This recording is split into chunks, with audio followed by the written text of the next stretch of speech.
Hi, I'm Jorge Vasquez, and now I'm gonna answer two questions about I Am the Messenger, written by Marcus Susek. First question is, how does Ed life change after becoming the messenger?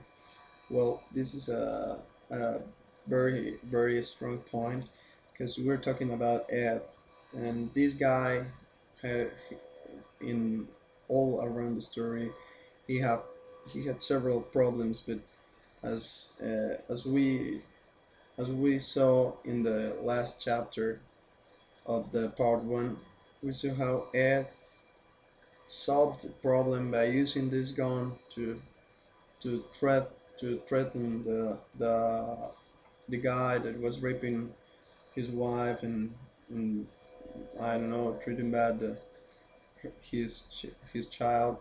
So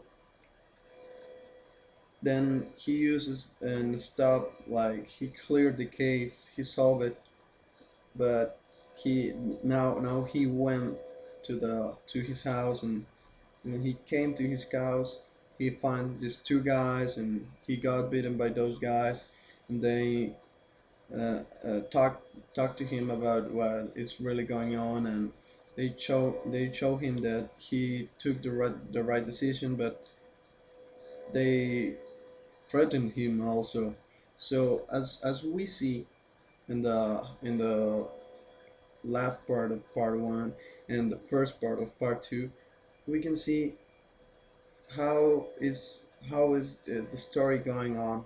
So we can see that Ed is having several problems that are very hard for him to solve, but at the end we're watching like the evolution of a character. In this case, Ed, from being an unsuccessful person, change right now to a real hero, but he doesn't know it. So this is a very important part.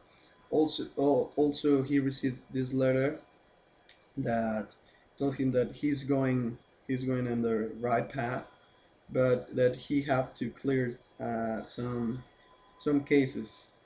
So at the end, we can say that Ed now has changed to be a more responsible person and a more conscious person. Why? Because he is conscious about what really is going on in the normal life of people. Now he knows that he's not the only one with problems, so he changed completely his point of view. Now he's doing it not just because he wants to be a hero, but now he's doing it because he loves the way people react to his help. So that's my answer to the first question. Now we have, what what differences what differences do you start to see in the way he thinks of himself and the way he relates to others? Well, first of all, we can see that Ed has several problems with himself at the part one, but as he goes on in the story, now we can see how really Ed is developing a new way of thinking. Now he realizes that he's not the best person, he's not the most successful person in the world, but he can make the change. So that's the point. Now Ed is looking for new ways to help people, and he relates his problems of his actually normal life, and now as he knows what other problems are, he thinks his way of living is easier than other people problems. So he relates his lack of ability and in certain things or certain activities, and he right now knows what feeling does people have when they have problems. So I think that by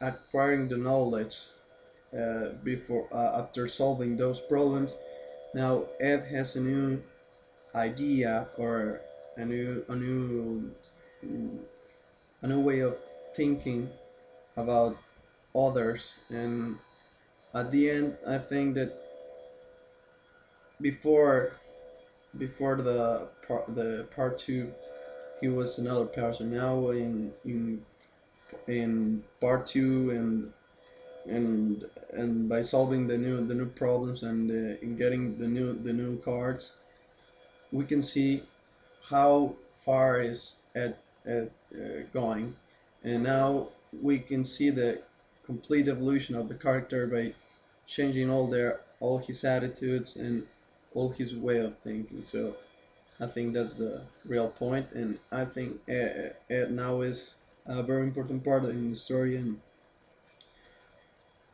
at the end, uh, we can see that Ed is not the same character, or he has not the same characteristics of the first character in the part one. Now he's a completely different character.